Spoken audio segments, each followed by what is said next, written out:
I'm going to start again. I'm going to apply for medicine again. I'm going to do this one more time. Hey everyone, how you guys doing? Let me close the door. Hi everyone, I hope you're all well and that you're doing great. I'm not sure how my sound is gonna sound like. Let me check. So yeah, my sound is actually a little bit echoing right now, but that's okay.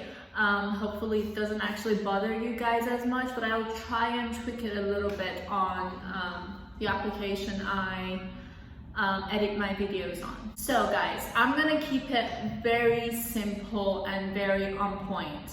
I know the last video that I posted was about getting my hair done. My hair is gone, the color is gone, but I'm going to dye it again. So in that case, I'm not gonna be looking like this for the rest of my life. I actually just want to talk about medical schools and what am I doing right now? What have I been up to? So guys, as you already know, my last video, I was literally over everything. I was so annoyed at everything. I was so annoyed at not getting into medical school. I was so annoyed, and not gonna lie, I'm still a little bit annoyed deep within, but the motivation is back on, but the ambitions are back on, but I'm back on completely.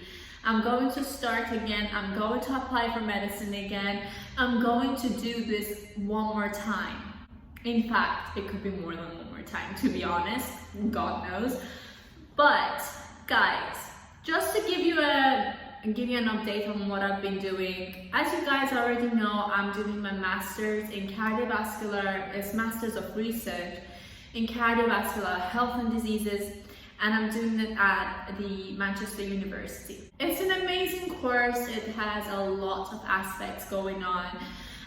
We are doing a lot of different topics: heart failure, arrhythmias, atherosclerosis.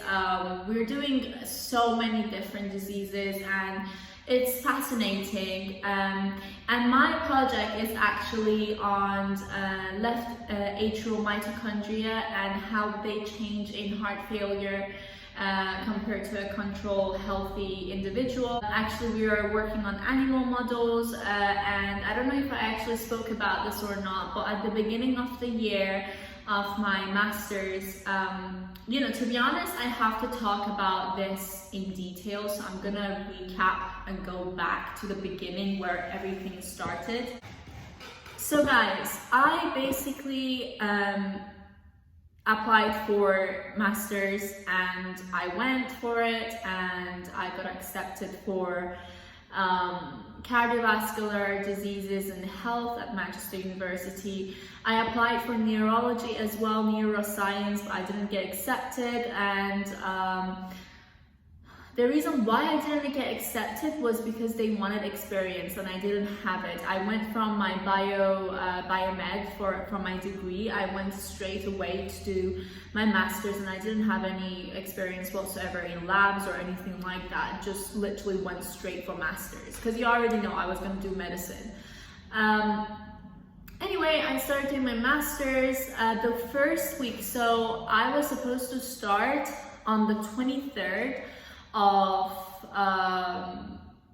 September. This is the date that I was told to basically join. Now, the registration for me was a little bit late apparently, so I was registered late because of student finance and everything that was going on with that. But then on top of that, I actually realized that they registered me even later than they should have. So what happened was that the email that they sent for induction week, they didn't send it to me, so I didn't go for induction week. Literally the first week of my course, I didn't know that I had to go in, and I didn't go. So here comes the 23rd of September, the first day that I thought that I should go to my university. I go there perfect. I go into the hall, I go to the, I don't know, it's called Student Palace, something like that, I think. It's like a cylinder-like kind of building that, yeah, I went there for my first lecture. I basically opened the door, I saw the lecture room full of people, and everyone, like about 300 people in the lecture room, and everyone were sitting right next to each other, and they were talking and, you know, communicating and everything. So for me, I was just like, how do they know each other? Like, where do they know each other from? Like, probably they did a course, they did their degree in uni, and then they went for their masters together. So I was just like thinking about this, because I went and sat somewhere alone. I was sitting somewhere literally alone, and I was just like thinking, why am I always lonely? No, but seriously, it felt really lonely. Like, everyone were literally sitting next to each other, and I didn't know what the hell is going on. I had no idea. I just concluded that probably they know each other from their, you know, from their previous degree. And moving on from that, I feel like this camera is actually not positioned right. So I was so confused, but I concluded that they probably just know each other from their previous degrees. So anyway, went over my first, second, and third day. This is coming to the end of the week, basically. I go to the library and I'm just looking through the portal on the website of Manchester University to just see, like, you know, to download stuff for my lectures and stuff. And then I'm seeing this document that says CVHD, so cardiovascular health and diseases, course induction timetable. And it was saying from the 17th of September to 23rd. So I opened it up and I was like, what the, like, honestly, I was shocked. I was like, why did I not receive such a document? Like, I should have got it from somewhere. So I went and navigated around my email address and I saw literally nothing from them. And I started emailing them, and then they apologized and said, yeah, we're sorry because you were registered late. We didn't realize that we didn't send you the email. And so basically, guys, I had no friends, I didn't know anyone, and that was the start of my master's course. Guys, from then, so let me tell you one thing. Obviously, when you know someone, you get to connect with them. Obviously, when there are a group of people within a course, so 300 people in that lecture room were just for all of the research courses. My course had only about 12 to 15 students in that course. So obviously during their induction, these group of people were, they got to know each other, they got to talk and everything else. And I was just like a new person out of nowhere. Like, the first day that I came, I went into the room that were, you know, just our courses room with our courses people. They were looking at me like, oh, like, and I was not sure what is going on. Like, why are they looking at me like that? Like, I honestly didn't know. I was just so confused. I was like, have I done anything? Do I look weird? Like, what is going on?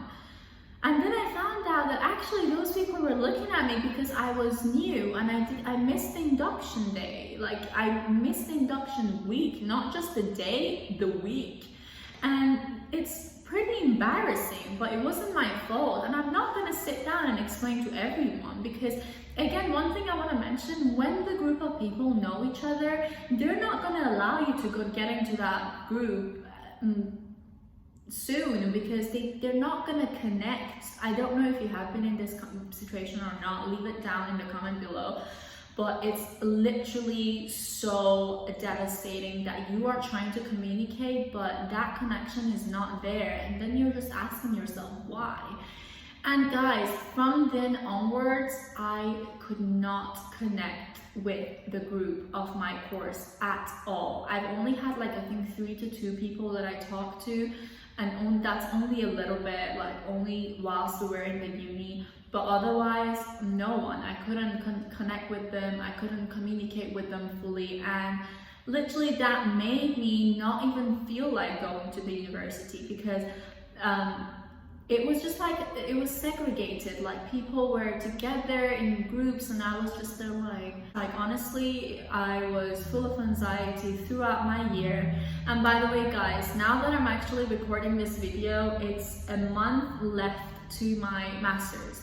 So I'm working on my thesis at the moment, my dissertation. I have to submit it on the 14th of August, and that's basically what I'm doing. But so right now I'm preparing for that, and I have a month left. So literally guys, I could not connect with anyone for the whole year, and I just went to the uni and came back like literally with no motivation whatsoever, not feeling good about the university itself. Honestly, it was hard, it was very difficult. So that's that. Then after about 2 months of being into the university, we were supposed to be choosing our projects that we were going to work on for our master's thesis. So I basically chose something that was very similar to my last degree's topic, which was on prenatal hypoxia, and I wanted to work towards that, so go in more depth. At the beginning, I was fine with doing animal work, so doing laboratory works on animals, dissecting them and everything else. But a month into us a week into us starting our project, I realized that what that animal dissection also includes, or animal work also includes, is me feeding the animal, mating them, and also killing them and then dissecting them. And I told my supervisor, I told her, I'm so sorry, but I don't think I can do it, because the thing is with me, I'm not, I can't touch rats. I can't do that. Like, I can't do it. I'm good with actually dissecting them. I would be down for that, but when they're alive, like I can't do it. I cannot kill them. Like I can't. Even though, guys, when I say killing them, it's in a human way, but I just can't do it. I couldn't. I didn't have, even now when I think about it, I just can't. Anyway, guys, so this is what happened. At the beginning of my semester, so about January-ish, that was the time, until January, that was the time that I had to work on my literature review. So my literature review is the first part of my master's course. What we'll do in that literature review is that we talk about our topic in a story kind of way, speaking about it, and that's basically what it was about.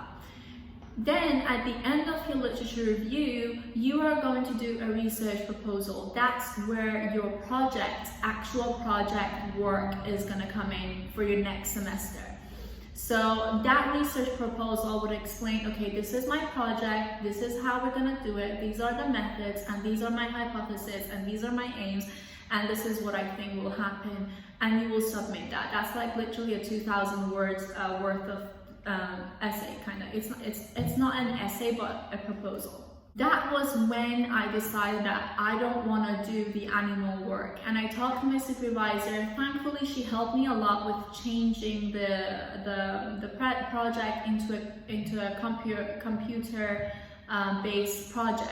So my project became computer based in which way that I had to basically work on cells and basically take pictures through electron microscopy, looking at the mitochondria of the heart cells that are undergoing prenatal hypoxia, or are at a normal condition like normoxia. I was supposed to be kind of like analyzing cells in those conditions. The electron microscopes in Manchester universities were amazing. I was working there, I went there for 2-3 sessions. I had some images done, but unfortunately the images weren't enough, and at that time the electron microscope broke down. This is the moment that this was literally between February-ish. So again, I told you our course, our project 2 started in at the end of January, so beginning of February, and it would carry on until August. So right now it's July. And so the electron microscope stopped working at the end of February and March it wasn't working. So again, we had to change our projects completely to something completely new. So instead of prenatal hypoxia that I was working on, and I had my literature review from my first semester written about it, so I had all of this information gathered in my head, I had to work on something totally different and a topic that was completely different. Like it's still, see, my course is still cardiovascular disease and health based anyway. So you are going to talk about the heart, you are going to talk about the cardiovascular disease in general, you are going to talk about the chambers of the heart, but you're not going to be specifically talking about, like, for example, for example, arrhythmia. If you're going to talk about atrial fibrillation, from something like that, it's not going to be the same. You know what I mean? You have to do extra research on it, which that's what happened to me. So I went from the effects of prenatal hypoxia on mitochondria, I went to the effects of heart failure on mitochondria and crystal density. So literally this is what happened to my research, and I had to start it all over again. Now, this is where everything got tricky. So at the end of February, obviously no one knew that coronavirus was going to hit by the end of the March. So at the end of the February, we changed my project to heart failure, and we decided to make it a very interesting project and do 3D microscopy on it as well. So I would create the structure of the mitochondria. In case you guys don't know what mitochondria is, go ahead and search it up. Those cells are the powerhouse cells in our body that gives us energy for our heart to contract and to keep going. So it's a very important thing to study, basically. We decided to work on 3D electron microscopy and create the mitochondria as a structure in heart failure and in normal healthy controls. That's what I was going to be doing, and I started doing that. I would go to uni. Guys, by the way, I started actually doing I started working. Actually, guys, let's not talk about it. I'll go back to this again. So what happened was that I was doing my electron microscopy sessions, and this is just bear in mind that I was working at the same time. I was doing night shifts. I would come back home and literally sleep for 3 hours, go back to university, stay in uni until like from 1 till 6, 6:30, stay in uni and work on electron microscopy for 3D microscopy, work on it like literally for hours, and then go back home again and go back to work. So I was doing that for nearly 2-3 weeks at the beginning of March, and this is where things got dark. Like literally, I remember the first time I heard about coronavirus was obviously at home, like everyone would hear that at home.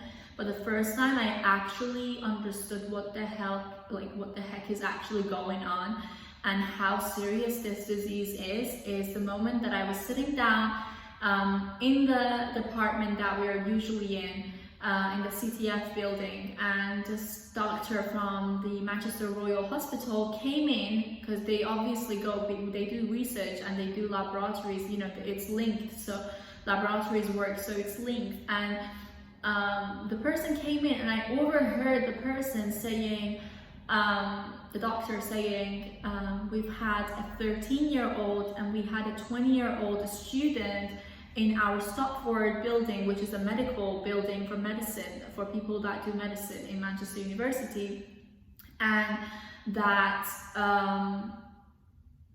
those people have died because of coronavirus. And that was the moment that basically all of the news were saying that it only happens to people 60 and over, and it hit me really hard that I went home and I cried my eyes out and I told my parents that if anything, if coronavirus came to my care home, I'm not going, because I don't want to risk anyone's life. If a 13-year-old can die without being immunosuppressant, without having any sort of immune disease, nothing is wrong with that person and dies, then I'm not, like, you know, I cannot risk that on my family's life. I cannot do this to them at all. This is, again, shifting back. This is where everything stopped. So uni's closed, it went back to lockdown, it went to lockdown.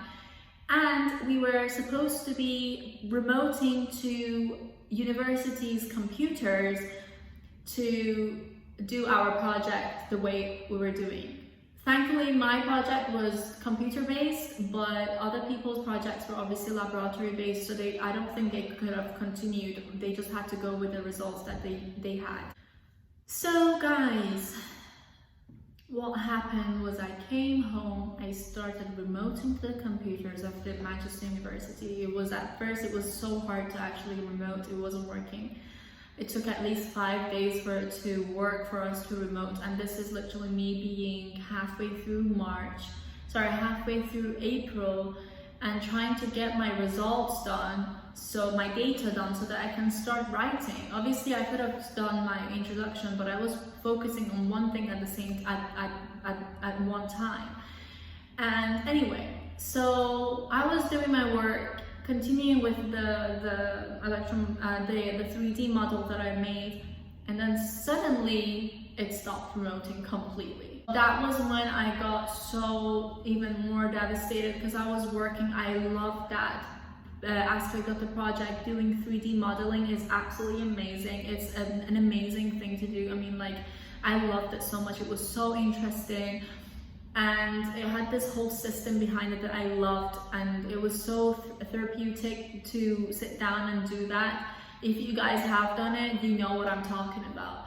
And for that reason, my project actually changed again. Now this time, guys, my project completely stopped for a few days, weeks to be honest. When the lockdown happened, people were trying to figure out what's going to happen. Are we going to stop uni completely?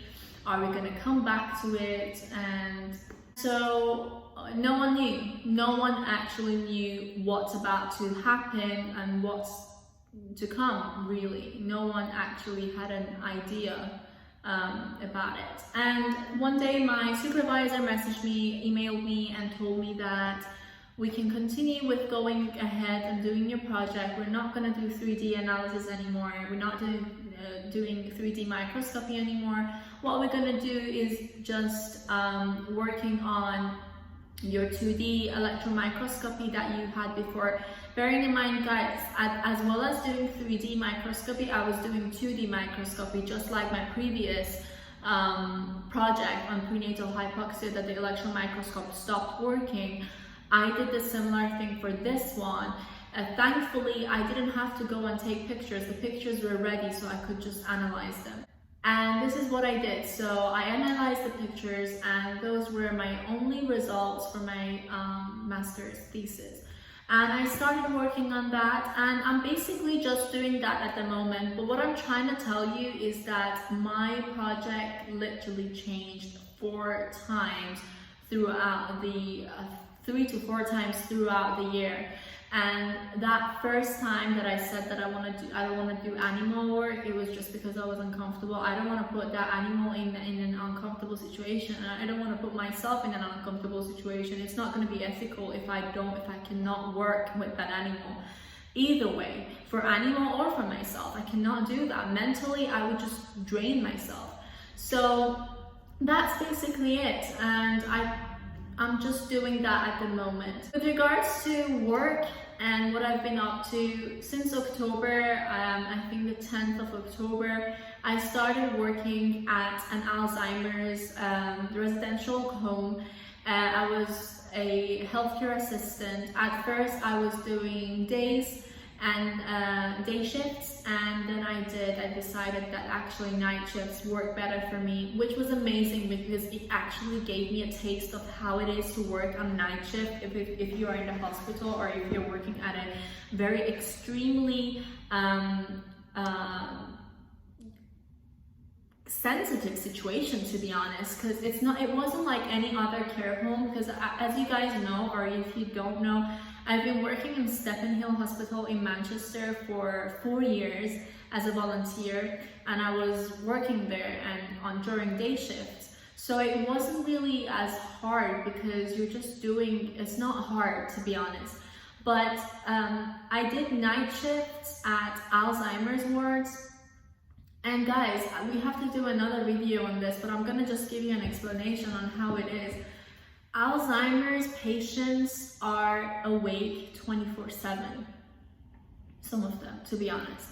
You can find them sleeping 2 hours in a day in one day, like during the day, but they can be awake all night. They can be awake all day. And this is all because of the fact that they don't know what's going on, they don't know where they are, and they don't know whether it's night or day. And it was such a emotionally challenging situation and opportunity for me, but it actually made me grow so much that I honestly cannot thank God enough for putting me in that situation to actually go for this job, to work in an Alzheimer's wards. I always was interested to know how it is, and I got to taste a lot of emergency situations. I went through a lot of emergency situations that it was just me and myself, and I had to deal with that situation. So in fact, I gained a lot of experience with regards to that care home, and I gained a lot of friends in that care home. It's not just the staff. I mean, I love this. I had amazing workers, employees that were working with me, and they were amazing. The staff were amazing. I made a lot of friends in that sense. But what I mean by a lot of friends is that I actually made a lot of patients that became my friend. Honestly, maybe I should put it in another word. I should say that every single person, every single individual in that care home have become my family.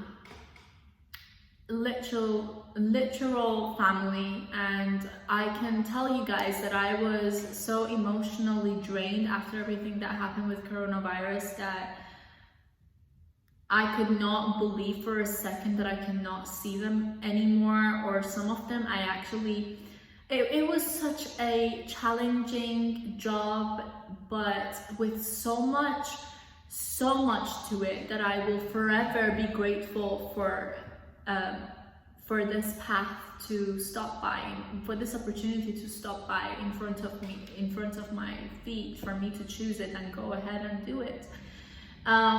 But again, I'm gonna tell you a very short thing about what I went through there. Emergency situations such as, for example, someone hitting their head on the floor and bleeding all over the room. Emergency situations at which the person would call me into the bedroom and it's just me. Again, I'm telling you, the care home, we had about 50 patients, 48 patients in the care home. And 40 patients in the care home, 20 upstairs, 20 downstairs, and it would be only one staff upstairs, one staff downstairs, and one staff would go up and down in case you wanted to, you needed help with move and handling, which I was trained for at this job, which was amazing again. But you didn't have enough help, obviously. So these situations happened when I was on my own. So the person, for example, called me into the bedroom and they were like, I don't feel well.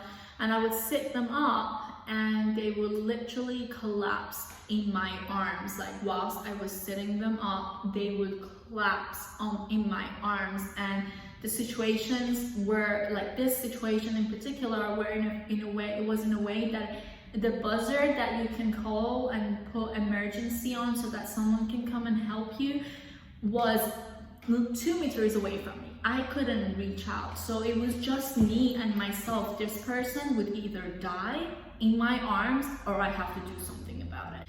And for example, I had situations where we had residents running away from the care home. Literally, they would break out and go. And so many more. We had residents that were aggressive and they would hit each other, or they would hit the staff, or they would be racist to the staff. We had scenarios where, unfortunately, in which I actually lost one of the best residents that I don't put any comparisons between them. I love every single one of them, but this particular person, I had a very, very strong bond with her. Yeah, honestly, it affects me again still, because I found her myself.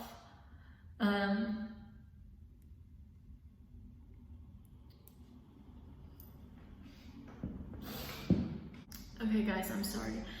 I found her myself when, yeah, she passed away. It was very, very difficult. It was so difficult. Oh God, it was so difficult.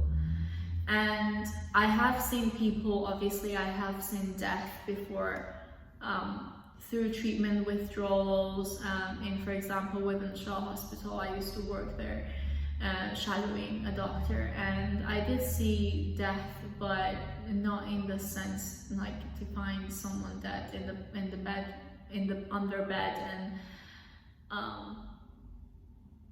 knowing that person will never come back, and that's the person that you have this strong bond and you know how amazing they are. But again, hopefully she's in heaven. I'm sure she's in heaven and she's doing fine. Yeah, so basically guys, I just wanted to give an overview of what we would be doing in the care home. It was an amazing opportunity, but what I was trying to say is that all this year, until March that we went on the lockdown, I was working literally full time and studying kind of full time. It wasn't working full time, it was just like whenever I had time. It was a casual job. It was zero contract based, and I would just go like 4 days after each other doing night shifts, literally. And the reason why I was working is because I need to save up, because I need to, when I'm going to apply for medicine again, which I will talk about soon. I will be doing another video. I don't want this to be as long as it is right now. It's been very long. I apologize for you guys getting tired. But yes, so for that reason I was working, and I would go to uni and all. And then the lockdown happened, and we had unfortunately 2 corona cases in our care home, which turned out to be 7 and then even more. And I had to actually leave when I found out that we had the cases because of my parents. I had to do that. But I'm going back again, but I'm not going back at the Alzheimer's care home. Hopefully I'm looking for mental health wards or mental health residential homes that I'm gonna go to. This time I'm gonna be even going to something even more challenging probably, but I know that I'm strong enough, and I know that I am experienced enough to know what to do in these sorts of situations now. And yeah, so guys, this is actually it. I just gave you an understanding of what it's like to do a master's course at Manchester University or in general, and also what it's like to work at a care home, which I will speak more about it. Actually, this is just an overview of the challenging situations that I went through, but you guys do not know the amazing moments I went through over there. I will forever cherish them from deep down, deep within my heart, and I'm forever grateful for them. So guys, I will be doing UCAT preparations and BMAT, the words are BMAT preparations very soon. And the reason why is because this year I'm doing BMAT as well, and I'm going to be applying, I'm going to be doing my test by the end of September like usual. So 1st of October probably, hopefully, if I could get an appointment for that. Yes guys, so that's basically it, and I will get back to you guys with more information. Good luck me for my thesis or my dissertation. It's gonna be done next month, so hopefully that will be okay. Hopefully, fingers crossed.